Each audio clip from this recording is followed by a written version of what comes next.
Yes bwana, mambo ni vipi, mambo ni aje mtazamaji wetu wa Bea TV. Karibu sana kwa mara nyingine kwenye channel yako pendwa kabisa, channel ambayo inakupa updates au habari mbalimbali ambazo zinazidi kujiri na kutrendi sana kwenye mitandao ya kijamii. Bado kubwa zaidi hapa tunazungumzia kuelekea kwenye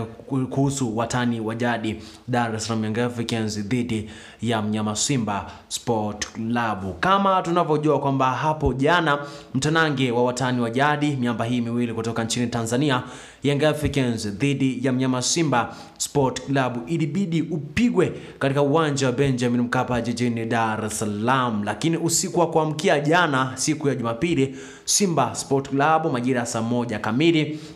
walienda Benjamin Mkapa kwenda kufanya mazoezi, wakazuiliwa, na baada ya hapo wakaamua kuandika barua kwamba hatutoshiriki au hatokuja katika mchezo huo wa dabi ya Kariakoo ambao ulibidi upigwe majira saa 1 dakika 15 usiku kwa saa za Afrika Mashariki. Baada ya hapo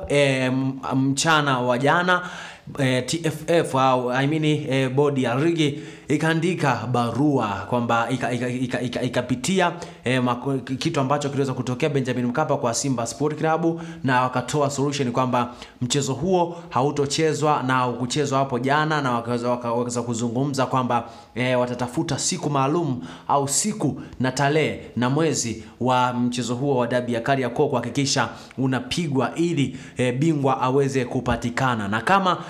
nilivyokuambia hapo kwamba kama miamba hii isipocheza mchezo huo, basi bingwa hatopatikana na maamuzi yatatoka TFF, kipa ambacho kitenda kutokea. Kama tunavyojua kwamba Young Africans jana wameweza kwenda Benjamin Mkapa, wakafanya mazoezi, wakafanya kila kitu, na rais na makamu wa rais wa Dar es Salaam Young Africans Arafat Haji aliweza kuzungumza kwamba wao dabi yao imemalizika na wamemaliza salama, hivyo hawakutokuwa na dabi nyingine kwa msimu 2024-2025, labda dabi nyingine ambayo itakuja, lakini kwa msimu 2025-2024-2025 hawana dabi nyingine kwa sababu wamefuata protocol na wameweza kumalizana na dabi, kwa hiyo hawana dabi nyingine. Kitu kingine, baada ya kuzungumza hayo makamu wa rais wa Dar es Salaam Young Africans ambaye anaitwa Arafat Haji, TFF bodi ya ligi wakajibu mapigo na kuweza kusema kwamba lazima dabi ipigwe kwa sababu wanataka kupata mshindi ambaye ataenda kuchukua ubingwa huo 2024-2025, kwa sababu Young Africans anamwacha Simba Sport Club